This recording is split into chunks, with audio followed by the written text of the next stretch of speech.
अस्सलाम वालेकुम जी दोस्तों, I am Waqas from Oxford और मैंने कॉमनवेल्थ स्कॉलरशिप 2019 में सिक्योर किया था और जिसके ऊपर मैंने अपनी पीएचडी कंप्लीट की है। तो आज हम बात करेंगे कॉमनवेल्थ स्कॉलरशिप का जो सिलेक्शन क्राइटेरिया है उसके ऊपर डिटेल्स में बात करेंगे कि क्यों कौन कौन सी चीज़ों को वो अपने माइंड में रखते हैं शॉर्टलिस्ट करने के लिए, या कंप्लीट प्रोसीजर क्या है, स्टेप्स क्या है नेक्स्ट, कि आपको पूरा 1 ईयर आपको वेट करना है क्योंकि इसका नेक्स्ट ईयर सितंबर में इसकी क्लासेस शुरू होंगी। तो 1 साल में कौन कौन से स्टेजेस होंगी, तो उसके ऊपर मैं आपको कंप्लीट गाइड करूंगा और आपके माइंड में जो भी क्वेश्चंस होंगे वो उनका मैं आंसर करने की कोशिश करूंगा। लेकिन फिर भी अगर कुछ मिस हो जाए या कुछ स्पेसिफिक आपका क्वेश्चन हो तो आप कमेंट्स कर सकते हैं। और अगर आप मेरे चैनल पर नए हैं तो चैनल को सब्सक्राइब कर लें, क्योंकि इस चैनल के थ्रू आप लोगों के साथ मैं बहुत सी न्यू अपॉर्चुनिटीज़ शेयर करने वाला हूँ।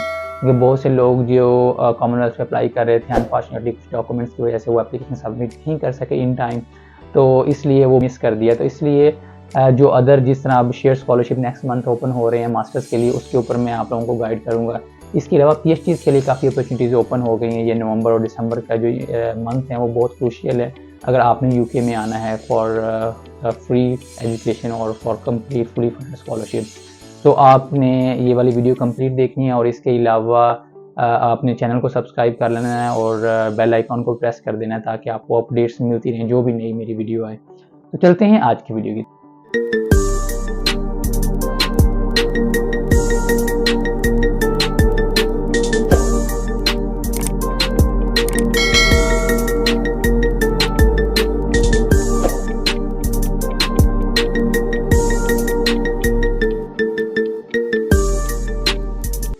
जी दोस्तों, जैसे मैंने आपको इंट्रो में एक्सप्लेन किया है कि आज की वीडियो में हम बात करेंगे कॉमनवेल्थ कमीशन की जो सिलेक्शन क्राइटेरिया है उसके ऊपर बात करेंगे। इसके ऊपर मैंने कंप्लीट रिसर्च की है, बल्कि आप लोगों के साथ एक जो डॉक्यूमेंट है वो भी मैं आप लोगों के साथ शेयर करूंगा। इसके ऊपर कंप्लीट डिटेल दी हुई है कि वो कैसे आपके जो सिलेक्शन क्राइटेरिया है वो कैसे फुलफिल करना है उन्होंने। और ये आपको जब एप्लीकेशन सबमिट करते हैं उस वक्त भी ये काफ़ी हेल्प करता है कि आपने कौन कौन सी चीज़ें माइंड में रखनी है। क्योंकि ऑलरेडी आपने एप्लीकेशन सबमिट कर दी है, लेकिन फिर भी आपके कोई माइंड में क्वेश्चंस होंगे ना, वो इस वीडियो में आपके सारे क्वेश्चंस क्लियर हो जाएंगे। और हम सबसे पहले जब आपकी एप्लीकेशन सबमिट हो जाती है तो फिर नेक्स्ट जो स्टेज होती है वो है कॉमनवेल्थ, जो आपकी नॉमिनेटेड एजेंसी होती है होम कंट्री में। जिस तरह पाकिस्तान में हायर एजुकेशन कमीशन है और इंडिया के अंदर जो मिनिस्ट्री ऑफ एजुकेशन है वो आपकी शॉर्ट लिस्ट स्टूडेंट्स करते हैं। अगर पाकिस्तान की बात की जाए तो पाकिस्तान में वो टेस्ट कंडक्ट करवाते हैं हायर एजुकेशन कमीशन, और टेस्ट और प्लस आपकी जो लास्ट ईयर की डिग्री होती है वो मार्क्स आपके काउंट होते हैं और उसकी बेस के ऊपर आपके शॉर्ट लिस्ट करते हैं। फॉर एग्जांपल अगर आप ने टेस्ट दिया है तो टेस्ट में से 50% मार्क्स टेस्ट में से काउंट होंगे और 50% आपकी लास्ट डिग्री में से काउंट होंगे। उन दोनों के एग्रीगेट बना के तो वो शॉर्ट लिस्ट होंगे स्टूडेंट्स। जो टॉप स्टूडेंट्स होंगे उनको वो फिर शॉर्ट लिस्ट कर लेते हैं। तो उसके लिए आपको टेस्ट की अच्छे से तैयारी करनी है। मैंने एक टेस्ट के ऊपर भी वीडियो बनाई है, वो भी मैं लिंक दे दूंगा और यहाँ मैं ऐड कर दूंगा। आपने उस लिंक के ऊपर जाके भी आपको हेल्प मिल जाएगी कि आपने कैसे जो HEC का टेस्ट है उसकी कैसे प्रिपरेशन करनी है।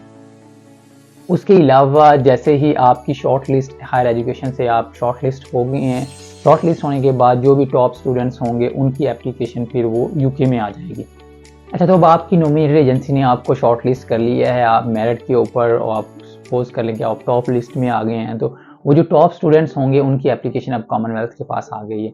अब कॉमनवेल्थ की गेम आगे से स्टार्ट होती है और कॉमनवेल्थ क्या करता है कि कॉमनवेल्थ सबसे पहले जो बेसिक क्राइटेरिया है वो दोबारा से चेक करता है कि ये कॉमनवेल्थ कंट्रीज़ की एप्लीकेशन है, आपका पासपोर्ट कॉमनवेल्थ कंट्री का है, आपकी कोई और नेशनलिटी तो नहीं। जो बेसिक चीज़ें होती हैं वो, और आपकी डिग्री फुलफिल हो रही है, रिक्वायरमेंट्स वगैरह, वो बेसिक जब आपकी चेक हो जाती हैं कॉमनवेल्थ से, नो डाउट कि आपकी नॉमिनेटेड एजेंसी भी ये चीज़ें चेक करती है, लेकिन अगेन कॉमनवेल्थ वो आपको डबल चेक करता है।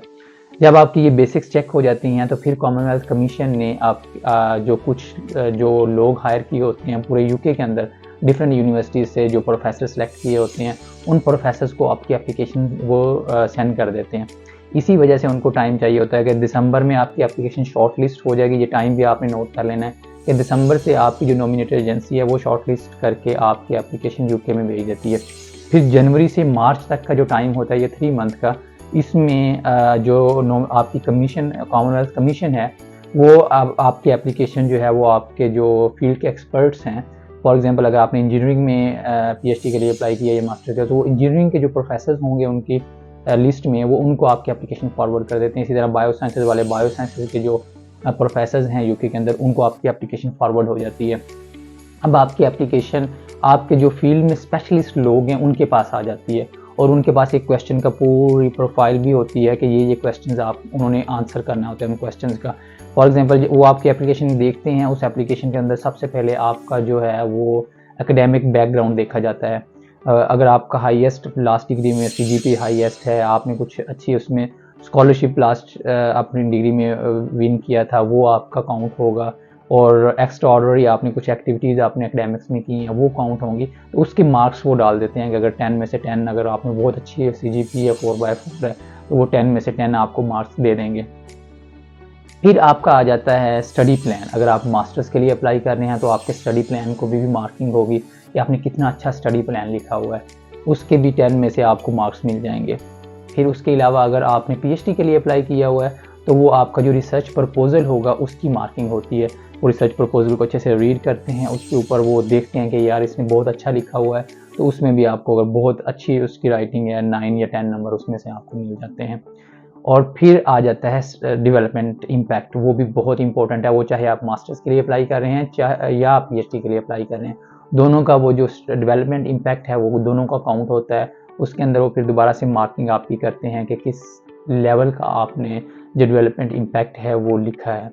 उसके अंदर आपको क्या बेनिफिट्स मिलेंगे जब आप डिग्री कंप्लीट कर लेंगे, और यहाँ यूके को उसका क्या फ़ायदा होने वाला है, आपके होम कंट्री को स्पेशली क्या बेनिफिट्स मिलेंगे जब आप ये डिग्री कंप्लीट कर लेंगे, इसी तरह वर्ल्ड को उसके क्या बेनिफिट्स होने वाले हैं। ये डेवलपमेंट इम्पैक्ट भी आपका बहुत ही स्ट्रॉन्ग होना चाहिए, उसकी बेस के ऊपर आपको वो मार्क्स मिलते हैं।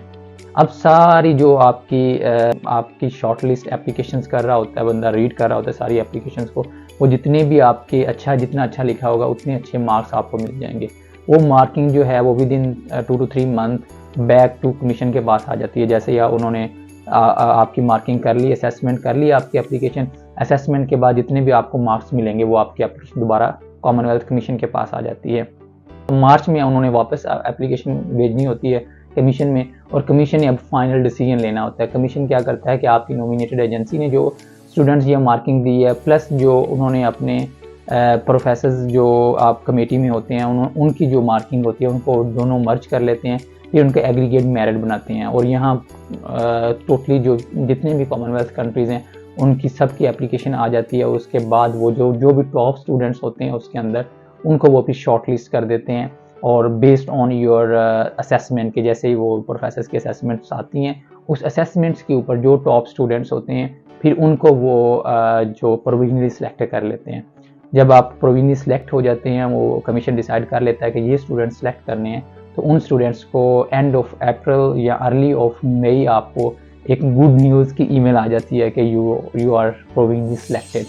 और ये उन लोगों के लिए जो कॉमनवेल्थ सेलेक्ट कर लेती है कि ये स्टूडेंट्स जो है ना वो ये टॉप हैं और इनका बहुत अच्छा एकेडमिक अच्छा है, रिसर्च इनका प्रपोजल अच्छा है, स्टडी प्लान इनका अच्छा था, डेवलपमेंट इम्पैक्ट इन्होंने बहुत अच्छा लिखा था, तो ये फ्यूचर लीडर्स हैं। तो उन फ्यूचर लीडर्स को वो फिर एक प्रोविजनली सिलेक्टेड की ईमेल्स आ जाती हैं, और रफली अर्ली मई में आपको वो गुड ईमेल्स आ जाएंगी गुड न्यूज़ की। और अनफॉर्चुनेटली जो सिलेक्ट नहीं हो सकेंगे या जिनके साथ बैड लक हुआ वो नहीं सिलेक्ट हुए, तो उनको एंड ऑफ मई या जून के स्टार्ट में उनको फिर जो बैड न्यूज़ की ईमेल्स हैं सेंड कर देते हैं कि आप यू आर नॉट सिलेक्टेड। सो आपने डिसहार्ट नहीं होना, क्योंकि आप लोगों के लिए मैं और भी बहुत सी अपॉर्चुनिटीज़ लेके आने वाला हूँ। और जिस तरह अभी नेक्स्ट मंथ जो है शेयर स्कॉलरशिप मास्टर्स के लिए ओपन हो रहा है, इसके अलावा एक पीएचडी के लिए बहुत अच्छी अपॉर्चुनिटीज़ आई हुई है, मैं नेक्स्ट वीक उसके ऊपर भी एक आपको कंप्लीट गाइड कर दूंगा, तो आपने उसके ऊपर अप्लाई करना शुरू कर देना। इवन जो भी जिन लोगों ने भी कॉमनवेल्थ से अप्लाई किया है या जिन्होंने नहीं भी किया, वो सब लोग इन स्कॉलरशिप जो अदर मेरे पास अपॉर्चुनिटीज़ हैं उनके ऊपर भी अप्लाई करें, ताकि आपके जो स्कॉलरशिप विन होने के चांसेस हैं वो बढ़ सकें। तो ये कंप्लीट प्रोसीजर होता है, ये असेसमेंट होती है कॉमनवेल्थ की कि वो कैसे आपकी एप्लीकेशन को शॉर्ट लिस्ट करते हैं। जैसे ही आपको गुड न्यूज़ आ जाती है, फिर उसके बाद आपका नेक्स्ट प्रोसीजर होता है कि आपने एडमिशन सिक्योर करना है। अगर ऑलरेडी आपके पास एडमिशन है तो फिर नेक्स्ट प्रोसीजर हो जाएगा, आपको वो ऑफ़र लेटर भेज देंगे कॉमनवेल्थ वाले, और फिर जो आपकी यूनिवर्सिटी है वो आपको कैश इशू कर देती है। यूनिवर्सिटी का कैश और ऑफ़र लेटर जो आपको मिली होगी कॉमनवेल्थ से, फिर उन सारे डॉक्यूमेंट्स को आपने वीज़े के लिए अप्लाई करना होता है, और वीज़े के लिए भी मैंने एक सेपरेट वीडियो बनाई है। आप उस लिंक पे जाके भी कैसे जो स्टूडेंट वीज़ा है आपने कैसे सिक्योर करना है, वो आप उस वीडियो पे जाके भी कंप्लीट गाइडलाइंस ले सकते हैं। ये थी आज की कंप्लीट वीडियो। अगर आपका कोई स्पेसिफिक क्वेश्चन हो तो आप कमेंट्स कर सकते हैं, और अगर आपने चैनल को सब्सक्राइब नहीं किया तो प्लीज़ चैनल को सब्सक्राइब कर लें। अगर आपको वीडियो अच्छी लगी हो तो प्लीज़ लाइक कर दें, और जो लोग स्कॉलरशिप सर्च कर रहे हैं उन लोगों के साथ ये वीडियो शेयर कर दें। Thank you for watching.